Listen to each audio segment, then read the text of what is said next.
السلام علیکم ورحمۃ اللہ وبرکاتہ۔ اللہم صلی علی سیدنا محمد وعلی آل سیدنا محمد مبارک وسلم۔ عزیزان گرامی، غور طلب بات، کسی نائموں پر مجھے PDF میں کتاب بھیجی تھی درود شریف کی، اور وہ بندہ میرے خیال میں لیا یا باہر کا رہنے والا ہے، اور مجھے عالم دین تو نظر نہیں آ رہا۔ اچھا، ہماری نظر سے گزر گئی تو ہم نے مشورہ دیا کہ کتابوں سے کتابیں لکھنا تو بہت آسان ہے، اور اس میں آپ نے درود اٹھا لیا ایک سے کہ یہ درود رفاعی ہے، یہ درود شاذلی ہے، یہ درود فلانا ہے فلانا ہے فلانا ہے، یہ تو عام پمپلومیٹوں میں ہو کتابوں میں بھری پڑی ہے۔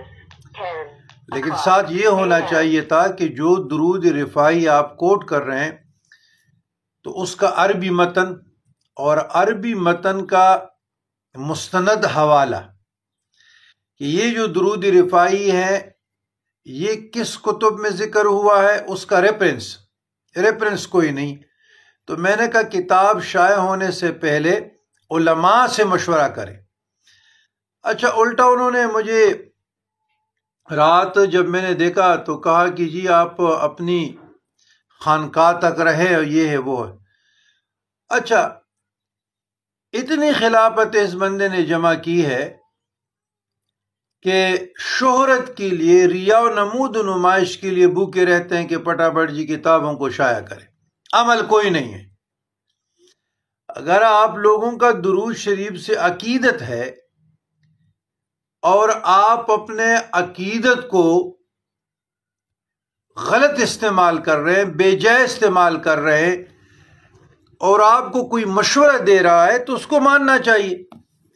اب دیکھیں نا، یہ میرے ہاتھ میں کتاب ہے، مثلا یہ مقیاس الحنفیت محمد عمر اچروی رحمۃ اللہ علیہ کا۔ اب یہ کتاب ہے، اس میں جتنے بھی ریفرنس ہیں، کوٹ جتنے بھی، مثلا ایک مسئلہ ہم کوٹ کرتے ہیں، مصادر و مراجع دیکھیں۔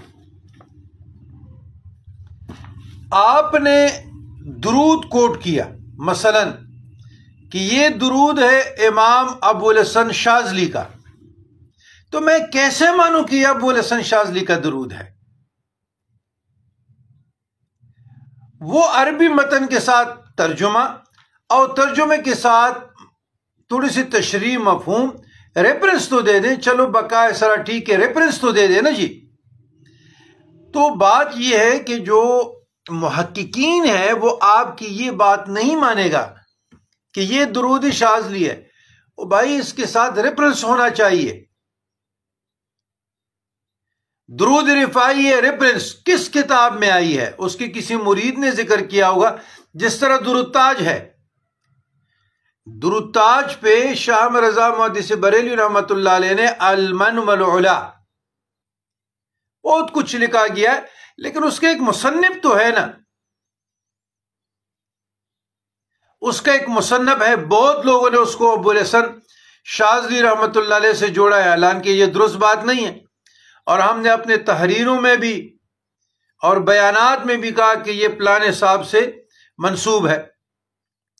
تو کہنے کا مقصد یہ کہ یہ صرف درباری لوگ ہوتے ہیں، وہاں سے خلافت لے لیا، وہاں سے لے لیا، وہاں سے لے لیا، جہاں سے ریا و نمود و نمائش کے لیے، دین کا کام تو ہے نہیں۔ بھائی کتابوں سے کتابیں لکھنا تو بہت آسان ہے، خود صاحب کتاب بننا بڑا مشکل ہے۔ تو بہت لوگ دڑا دڑ کتابیں لکھ رہے ہیں، تو لکھتے رہیں، جب تک ریفرنس نہ ہو، جب تک انہیں حوالہ نہ ہو، پبلشر نہ ہو، کس کتاب سے آپ نے یہ کوٹ کیا کہ یہ درود رفاعی ہے، یہ درود شاذلی ہے، یہ درود غوثیہ ہے، یہ درود چشت ہے، یہ نقش بند ہے، یہ قادر ہے؟ اگر آپ کا شیخ کتنا بڑا بھی علامہ کیوں نہ ہو، لیکن علماء اور مفتیان دین عظام اس بات کو کبھی بھی قبول نہیں کریں گے جب تک ریفرنس نہ ہو۔ اب آسان سی بات ہے، اس کتاب سارے کتابوں سے درودوں کو اکٹھا کیا گیا، وہ تو ہمیں علم ہے، صرف ریا کے لیے، نمود و نمائش کے لیے کہ جی میں نے درود کی خدمت کی. آپ نے کہاں خدمت کی ہے؟ یہ درود کی خدمت ہے. مثلا ایک میں آیات کوٹ کرتا ہوں، مثل نور کمشکات فیہا زجاج، یہ سورہ نور کی ورس نمبر 35 ہے. ٹھیک ہو گیا جی.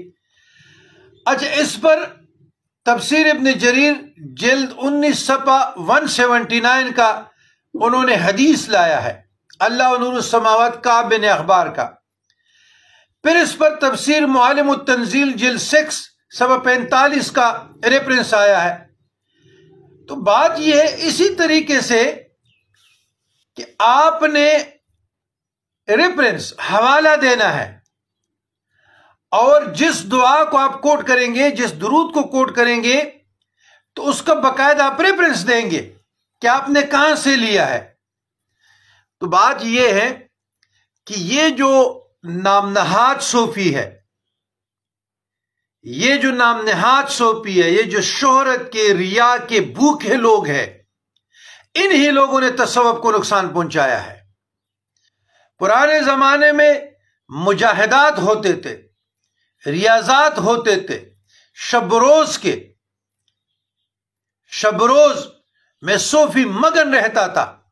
آج نہ مجاہدہ ہے، نہ ریاضت ہے، کچھ بھی نہیں ہے. بس اس قبر کا مجاور ہے اور اس قبر کا مجاور ہے، اور جہاں تھوڑی سی کاٹ باڑ زیادہ ہے، شہرت نمائش زیادہ ہے، جی وہاں سے خلافت لے لی. انہی لوگوں نے تصوف کو نقصان پہنچایا ہے. انہی لوگوں نے بزرگان دین کی کاز کو، صوفیاء کرام کی کاز کو نقصان پہنچایا ہے. اس لیے آج تصوف زوال پذیر ہو رہا ہے، اور ان دکانداروں سے، نام نہاد خلفاء سے، بٹکے ہوئے لوگوں کی وجہ سے جو ریل تصوف ہے اس سے لوگ انکار کر رہے ہیں. تو تمام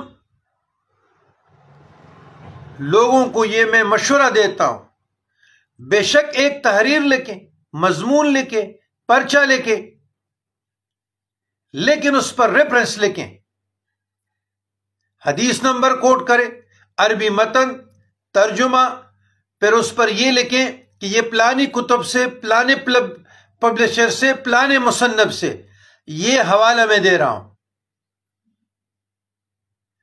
تو وہ جو چربہ ہے اس سے آپ بچ جائیں گے. تو یہاں جی دڑا دڑ جی کتابیں لکھ رہے ہیں کہ جی پلانے نے درود شریف لکھ لیا اور فیصل آباد سے شیئر کیا، 400 صفحات ہے. او بندے خدا، آپ کہاں سے فارغ ہیں؟ فارغ التحصیل کس مدرسے سے ہے؟ آپ کو یہ اتھارٹی کس نے دیا ہے کہ آپ مصنف بن جائے؟ کتابوں سے کتابیں لکھ کر، ادھر سے درود، ادھر سے درود، ادھر سے ساروں سے اکٹھا کر کے 400 صفحات.